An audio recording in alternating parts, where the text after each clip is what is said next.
Bonjour à tous, bienvenue dans une nouvelle vidéo. Aujourd'hui, on est à Toulouse, dans les locaux de Orange Cyberdéfense. Donc moi, c'est Alexandre, responsable produit de GLPI, et je suis accompagné aujourd'hui de Guilhem pour qu'on parle aujourd'hui de cybersécurité autour de GLPI et d'un outil particulièrement qui a été développé ici par Guilhem. Bonjour, je m'appelle Guilhem Rioux, j'ai 27 ans, je travaille chez Orange Cyberdéfense depuis 4 ans et je suis expert en cybersécurité, pentester, et donc je mène des missions pour augmenter la sécurité informatique chez les clients. Donc on a travaillé pas mal de fois ensemble. On s'est croisés sur Git, on va dire. Voilà, exactement. On a discuté donc de diverses failles qui ont impacté le logiciel GLPI précédemment. Et il y a une sorte de collection, on va dire, de failles qui ont été faites donc par toi et peut-être de façon générale par Orange Cyberdéfense. Oui. Et donc elles ont été regroupées au sein d'un outil. Je ne saurais pas dire le nom. Donc c'est vrai que à force de trouver des vulnérabilités sur GLPI, à force de rencontrer surtout ce logiciel au fur et à mesure de ses montées en version, chez Orange Cyberdéfense, on a eu l'idée de créer un outil qui permet de recenser un petit peu toutes ces failles de manière active. Hein, c'est de la détection active sur une instance GLPI.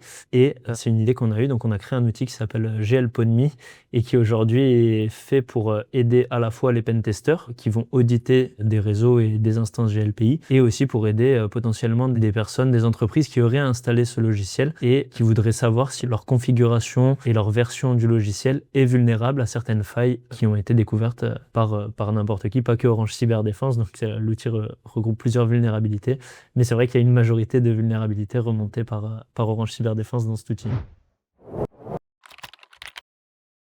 J'aimerais faire un retour sur la publication en fait, de certaines failles qui ont été faites par le passé donc entre nos deux entités et comment elles ont été de façon responsable, on va dire, traitées de chacun des deux côtés. Et, je ne sais pas si je me souviens quelle était la première faille qui a été gérée en tout cas par toi. Je me rappelle, donc la première faille, c'était un collègue à moi donc, qui a trouvé une vulnérabilité extrêmement critique sur le logiciel, sur une librairie utilisée par le logiciel, donc qui permettait de prendre le contrôle du logiciel sans authentification, sans condition au préalable. Donc c'est une faille qui a fait beaucoup de bruit puisqu'elle était assez facile à reproduire. Là-dessus, on a vu qu'il y a eu quelques problèmes. Donc on fait attention, nous, quand on trouve des failles, on attend plus ou moins longtemps avant de sortir la POC, donc la Proof of Concept, l'exploit qui permet d'exploiter la faille. Et moi, par exemple, sur la dernière vulnérabilité que j'avais trouvée qui permettait de contourner, d'usurper l'identité de n'importe quel utilisateur sur l'application, j'ai choisi d'attendre plutôt 3 mois puisque je considérais que c'était une faille assez dangereuse et qu'entre les mains de mauvaises personnes, elle aurait pu conduire, comme on l'avait vu par le passé, à des exploitations massives d'entreprises qui utilisaient ce logiciel et c'est vraiment pas ce qu'on voulait. Chez Orange Cyberdéfense, on attend vraiment au moins 1 mois avant de publier. Ça correspond effectivement à nos processus habituels, on va dire. Oui. Juste une petite chose, la découverte de ces failles, elles sont faites au sein de programmes peut-être de pentest qui sont commandés peut-être par des clients de chez vous ou ce genre de choses, même sans divulguer leur nom ou quoi que ce soit. En fait, c'est un petit peu ça et à la fois ça dépend aussi. Quand on va avoir un test d'intrusion, une mission pour un client, on va essayer de creuser sur l'application et parfois on n'aura pas le temps en creusant de trouver des vulnérabilités. Ce qui va se passer, c'est qu'on a parfois du temps de R&D où on va pouvoir chercher du coup des vulnérabilités sur certains logiciels. Et moi, j'ai pris goût, à force de connaître le logiciel GLPI, c'était plus facile pour moi de retourner chercher des vulnérabilités à force de le rencontrer. Il y a des spécialités peut-être Oui, c'est ça. Moi, j'ai plus l'habitude d'auditer du PHP, du Python ou du Java. Et là, donc, le PHP, ça me parle beaucoup. Le code, il a été fait à la main et je le connais très, très bien. Donc, c'est facile pour moi de me replonger dedans. Okay. Et du coup, au fur et à mesure, à force de trouver des vulnérabilités, j'ai continué de chercher, continuer d'imaginer certaines attaques et parfois chercher des chemins un petit peu plus complexes pour essayer d'aller plus loin et sécuriser le logiciel au final. Il y a l'outil, puisque du coup on a un certain nombre de failles donc, qui existent pour GLPI. Il y a quand même une volonté de sécuriser de notre côté, mais il y a donc un certain nombre de failles qui existent sur lesquelles vous rencontrez ce logiciel probablement souvent on va dire, au sein de votre projet. Et donc du coup il y a donc la volonté de faire quelque chose pour faciliter, on va dire, les tests initiaux peut-être. C'est ça, en fait, on sait que les pentesters aujourd'hui, quand ils vont auditer un réseau, ils vont être confrontés à plein de technologies et c'est très compliqué d'être expert sur toutes les technologies. Donc nous, ce qu'on a voulu faire, c'est un outil qu'on peut distribuer aux pentesters et qui leur permet de gagner du temps pour auditer la technologie, donc en l'occurrence le logiciel GLPI. Et comme ça, ils vont pouvoir très rapidement, sans être experts dans la technologie, sans connaître tous les rouages de GLPI, pour identifier les failles et les remonter dans le rapport qu'ils vont faire aux clients. Du coup, sécuriser vraiment plus rapidement les applications qu'ils vont rencontrer, notamment du coup GLPI dans le cas ici. Du coup, l'outil en lui-même, donc GLPI PanMe, est-ce que tu peux me présenter un peu plus en détail ses fonctionnalités et ses objectifs, comment ça se présente? On a différents modules sur cet outil. Il va avoir un module de check avec une partie non destructive ou une partie active.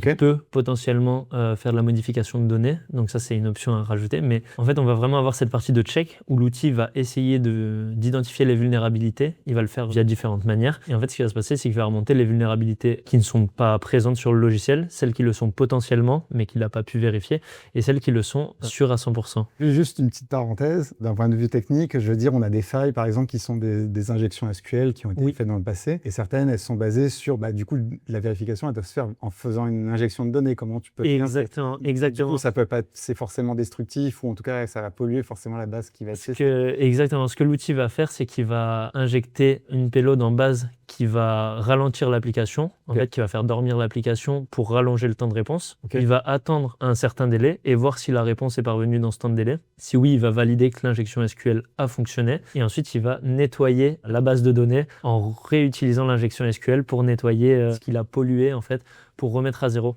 Mais c'est pour ça qu'on dit que quand même, voilà, il faut rajouter un argument spécifié à l'outil. OK, je te donne l'autorisation de potentiellement faire des actions dangereuses. Normalement, tout a été testé, mais on n'est jamais sûr non plus. Ça, c'est pour la première partie. Il y a un module informatif. Vous pouvez, avec l'outil, prendre une vulnérabilité et demander des informations sur cette vulnérabilité. Là, l'outil, il va vous afficher une description, le score CVSS et ce que fait la vulnérabilité et potentiellement les points d'intention. Et enfin, il y a la partie exploitation, plus destinée au pentester, qui là va permettre au pentester d'exploiter la vulnérabilité sur la cible, sur le logiciel. Ça, c'est intéressant parce que du coup, j'avais posé une question dans ce sens-là. C'est un outil qui s'exécute localement sur le serveur ou est-ce que c'est un peu en remote?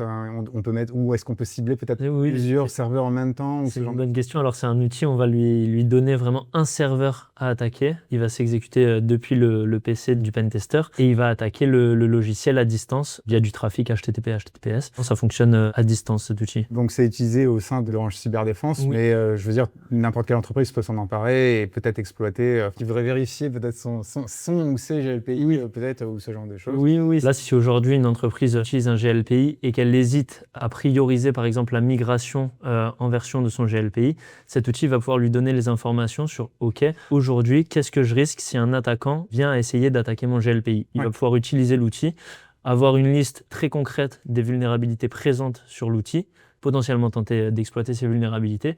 Et grâce à ça, il pourra prioriser un petit peu ses actions sur la migration du logiciel, auquel là, je risque quand même qu'on dévoile toutes les données de mes utilisateurs. La migration, elle est vraiment importante, ou au contraire, bon là pour l'instant, je risque juste qu'on puisse, je sais pas, récupérer la version des serveurs ou des bases de données, donc rien de très important. Ça, c'est intéressant. Du coup, à l'heure actuelle, on a évidemment, il y a la critique qui a été publiée il y a quelques années de ça, mais du coup, on descend jusqu'à quelle sévérité, on va dire, en termes de failles là, qui sont couvertes par l'outil? Là, je sais pas exactement, mais on doit descendre sur des failles qui sont pas très faibles et qui vont être plus à titre informatif ou alors qui vont fonctionner dans des conditions très particulières qui sont pas des configurations par défaut du serveur. Et comment ça se passe au niveau information? Je veux dire, on a détecté justement une faille active, on va dire, sur un serveur, en tout cas disponible sur un serveur.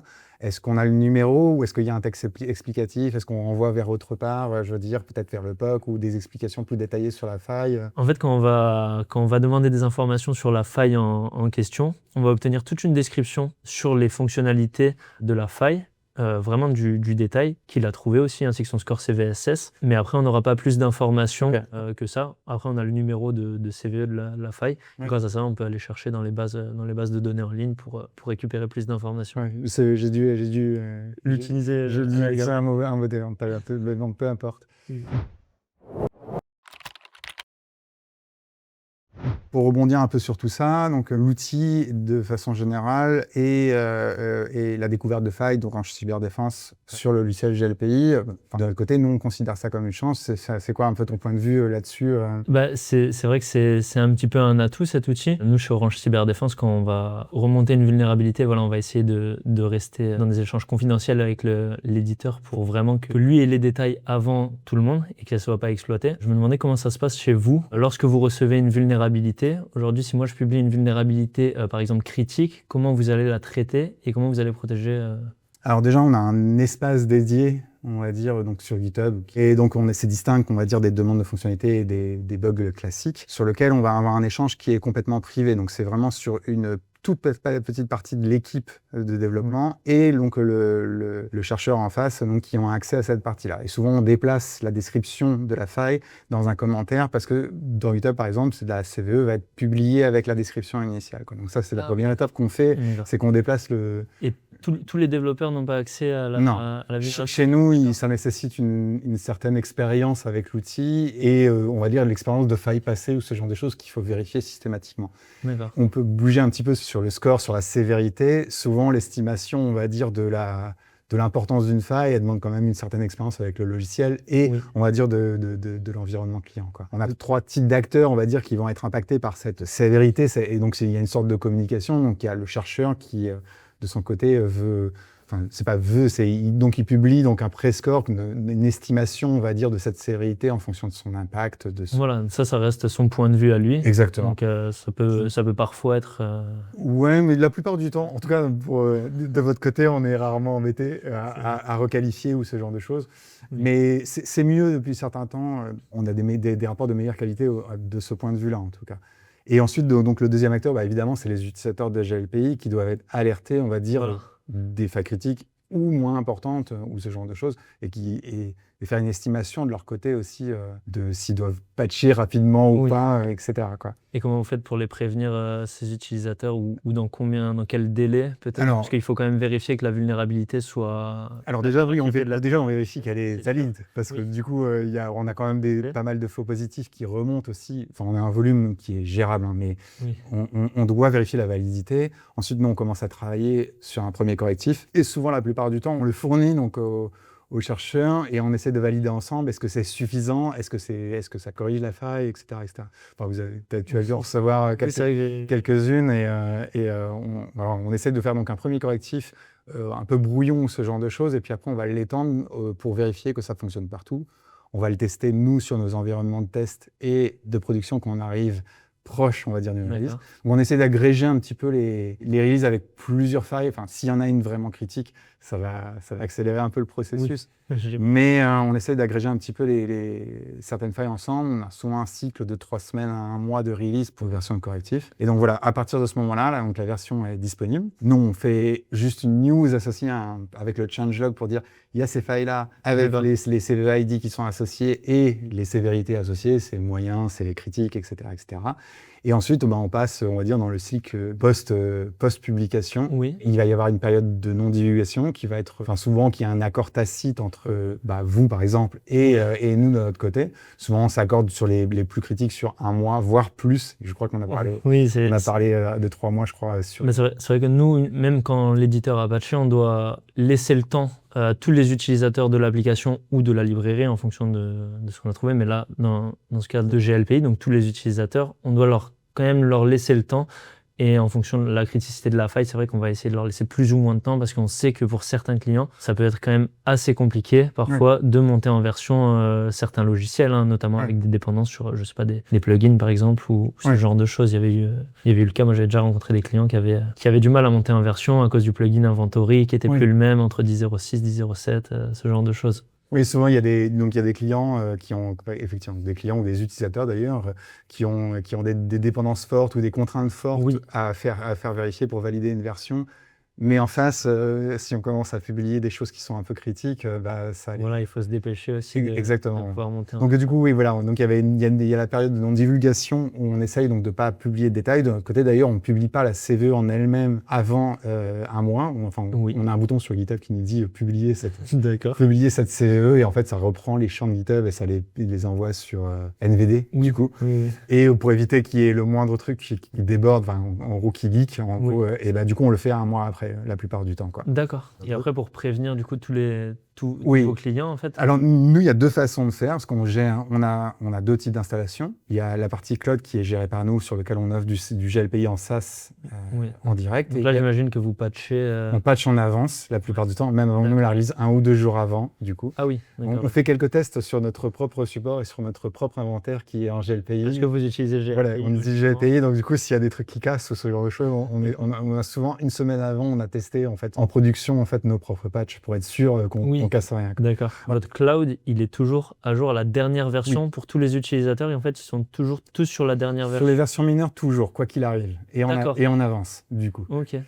Et pour les majeurs, je ne sais plus combien on a d'instances, c'est plusieurs dizaines de milliers. Et donc, du coup, les majeurs ne prennent pas autant de temps à être mis à jour. On parle des fois, sur certaines instances, de 20-25 minutes pour chacune des instances. Ah oui. Et donc, du coup, là, pour la prochaine version major, la 11, qui arrive d'ici un mois, eh bien, on va déployer un petit peu dans plusieurs mois jusqu'à 2026 pour que ce soit gérable. Mais on backport les problèmes de sécurité sur la version 10. Oui. Et donc, du coup, les gens seront toujours à jour d'un point de vue sécurité sur la partie cloud. Et donc, du coup, il y a les gens qui sont avec le serveur chez eux, donc on-premise. Et donc là, on se base sur la communication qu'on fait via nos réseaux sociaux, via les newsletters, et aussi principalement par le réseau de partenaires qui, eux, sont prévenus en avance, qui ont aussi les patchs en avance et donc qui sont censés normalement assurer des patchs préventifs, d'appliquer les patchs préventivement sur leur base de clients qu'ils gèrent, quoi. D'accord. Vos partenaires, ils vont patcher chez les clients rapidement. En tout cas, pour les principaux et pour les plus gros, on va dire, pour les plus grosses instances, c'est souvent fait comme ça. Ouais. D'accord.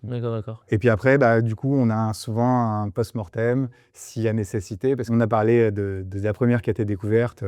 Donc c'était une RCE, donc ça permettait d'exécuter à distance du code sur les serveurs qui hébergeaient GLPI. Donc ça a été quand même un... Donc c'est un collègue à moi qui a trouvé cette vulnérabilité, c'est Cyril Servière qui a trouvé. Donc on pouvait exécuter du code via une librairie vulnérable qu'utilisait GLPI. Et c'est vrai que ça a créé un petit peu un chaos chez tous les utilisateurs de GLPI parce que le POC est sorti plus rapidement que prévu. Il a été fait par des gens qui ont vu le numéro de CVE et ils ont pu exploiter. Ça a donné la main à ce qu'on appelle des script kiddies, donc des gens ou des acteurs malveillants qui ont voulu exploiter. Nous, on a dû énormément communiquer dessus pour expliquer, patchez vos GLPI si vous voyez ce genre de processus tourner sur votre serveur. Parce que là, c'est vrai que vous avez pu patcher le cloud, vous avez pu prévenir vos partenaires et les clients qui n'étaient pas au courant. Et la problématique, c'est que la divulgation a été tôt parce que, comme on a publié donc une faille critique, du coup, avec un score de 10 sur NVD, et donc du coup, sur ça allumait tous les projecteurs, on va dire, sur la faille en question. Et donc, malgré une période de non-divulgation qui avait été faite avec le chercheur et nous, d'un certain temps, c'est une faille critique. Et donc, du coup, c'est intéressant. Et c'est marqué RCE, on va dire, dans le titre. C'est sûr. Donc, il y a beaucoup de gens qui ont cherché et ça a été trouvé, au bout de 10 jours, la faille a été exploitée complètement, malgré la non-divulgation, quoi. C'est ça. Et donc, du coup, on a dû énormément communiquer sur patcher vos GLPI. Si vous voyez ce genre de processus, exportez votre base de données, réinstallez votre serveur. Ça a été une période assez critique. Et nous, ça nous a reboosté, on va dire, en termes de sécurisation du logiciel de façon générale et de ce qu'on doit faire pour que ce genre de choses n'arrive plus. Donc, on peut parler, par exemple, un peu de DevSecOps. De notre côté, on a amélioré énormément de choses. On fait maintenant de l'analyse statique. On fait du scan de dépendance automatisé et en plus de la revue de code, des sanitaires, ce genre de choses. Vous essayez aujourd'hui de réduire les vulnérabilités, on va dire, les plus communes en appliquant des méthodes du coup de recherche à la fois statiques, à la fois l'utilisation dans le code aussi de méthodes un peu, par exemple pour prévenir les injections SQL. Comment vous faites aujourd'hui pour... Alors actuellement, on se déplace quand même pas mal le logiciel vers le framework Symfony, donc qui est un petit peu le leader du marché sur le langage PHP. Et ça nous enlève quand même pas mal de poids sur la gestion de sécurité. Et ils sont quand même assez sérieux chez Sensolab en termes de publication. Donc, on est à peu près confiant. En tout cas, c'est une chaîne de confiance, on va dire, sur la dépendance, on va dire. Et ça nous décharge, en fait, de certaines parties. Nous, aller vérifier dans le détail, on va dire. Oui, c'est sûr que Symfony, il a été assez éprouvé sur beaucoup de parties, ce qui va être gestion des communications avec la base de données, ou même principe de routage, modèle MVC, Symfony, ils sont vraiment très à jour et aujourd'hui, ils sont devenus assez sécurisés. Du coup, en fait, c'est parce que globalement, nous, on est quand même... Enfin, le logiciel est assez ancien, il a dépassé les 20 ans il y a quelques temps, quoi. Et donc, du coup, on a un certain nombre de modules qui, historiquement, ils datent maintenant de moins en moins, mais ils dataient de l'époque. Et donc, du coup, il y a cette dette, en fait, qu'on essaye de réduire au fur et à mesure des années. Et là, on arrive, je pense, à un niveau, en tout cas d'un point de vue sécurité, principalement. En termes de pratique de code, il y a encore pas mal de choses à faire, mais d'un point de vue sécurité, je pense qu'on est arrivé à un niveau à l'heure actuelle qui est, en tout cas, respectable, quoi. Oui, en plus, je me permets de rajouter que c'est vraiment un cycle très, très courant chez les applications open source, hein, de prendre plusieurs vulnérabilités au cours de sa grosse partie de développement, avec l'ajout de nouvelles fonctionnalités. Et à force, ça devient vraiment plus costaud, on va dire, le corps de l'application. Et il y en a de moins en moins. Nous, on en a vu de plus en plus au moment où on a repris le projet. C'est pas pour rejeter la balle ou quoi que ce soit, c'est parce qu'il y a eu une montée, on va dire, de façon générale, des cyberattaques et d'une prise en compte, on va dire, de la sécurité au niveau des logiciels. Oui. Donc, on a eu une montée en charge au niveau des rapports de sécurité quand même assez énervé. On va dire, il y a encore, par exemple, 2-3 ans ou ce genre de choses. Et là, on commence à absorber les choses qu'on a mis en place, commence à payer ou ce genre de choses. C'est sûr, c'est vrai que la cybersécurité, c'est devenu vraiment très important. Mais il y a aussi le fait que, de mon point de vue, en tant que pentester, GLPI, c'est un logiciel qu'on va croiser énormément au cours de nos tests d'intrusion. Et donc, c'est vraiment une cible de choix pour un attaquant, puisqu'on sait que ça va être très très souvent utilisé et ça va nous permettre de gagner potentiellement un pied à l'intérieur du réseau ou un pied pour récupérer des premiers mots de passe ou des noms d'utilisateurs valides, des mots de passe et certains secrets sur le domaine, ou même quand il y a la partie inventaire de GLPI, avoir une cartographie complète des réseaux. Ça, pour nous, c'est très intéressant. C'est vachement critique. C'est-à-dire que globalement, on a scanné tout le réseau et on a tout scanné. C'est un peu cool pour un attaquant. Ouais. Moi, je pense qu'on va terminer cet échange. En tout cas, c'était un plaisir de parler. Peut-être un mot de la fin sur tout ça, sur cette interview et sur nos deux outils, du coup. Je voulais revenir sur le fait que la priorité, du coup, via cet outil, pour nous, c'est vraiment de sécuriser un maximum d'utilisateurs de GLPI et au global, de renforcer la cybersécurité chez nos clients, mais chez tout le monde, puisqu'on s'intéresse aussi aux projets open source. Et je voulais aussi savoir si vous, dans le futur, est-ce que vous avez des nouveaux process que vous allez mettre en place pour améliorer la sécurité de votre logiciel ou l'entretenir quotidiennement? On va continuer un petit peu sur notre lancée, forcément, donc renforcer, sécuriser, durcir, on va dire, le logiciel. Mais pour nous accompagner, on va dire, on va probablement, on l'a déjà fait dans le passé, mais continuer à faire des programmes à la fois de pentest et chose qu'on n'a pas encore fait, c'est faire des bounties autour du logiciel et ouvrir à plus de monde avec donc des récompenses. Donc la découverte de failles autour de GLPI. Donc c'est quelque chose qu'on aimerait explorer dans les prochains mois. D'accord, merci beaucoup merci. Alexandre. Et merci à vous pour votre visionnage et j'espère qu'on se retrouvera dans d'autres vidéos. À bientôt. Au revoir.